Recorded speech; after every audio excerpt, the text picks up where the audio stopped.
Adobong baboy tayo for today's video. Una, magpapakulo na ako ng itlog. Sinet ko ng 8 minutes. After ng 8 minutes, hinango ko na yung itlog. Next nyan, magigisa na tayo. Inuuna ko yung sibuyas bago yung bawang. Tapos isusunod ko na yung yobab. Pag nagisa na ng mabuti, nilagyan ko na ng toyo, onting tubig, tapos magic syrup, tapos sugar to balance the taste.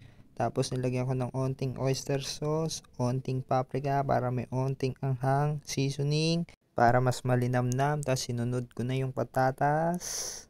Pakulo lang mga 2 minutes. Ayan na, malambot na yung patatas sa baboy. Sinunod ko na agad yung boiled egg. Pakulo ulit 2 minutes. Then nilagyan ko na siya ng suka. Pagkalagay nyo ng suka, huwag nyo agad haluin para hindi umaasim yung adobo nyo. Kuha ng malinis na lagayan, then ilagay mo na siya. Ayan, nilalambing ko yung bebe ko dyan. Then kumain na kami. Sarap mga boss.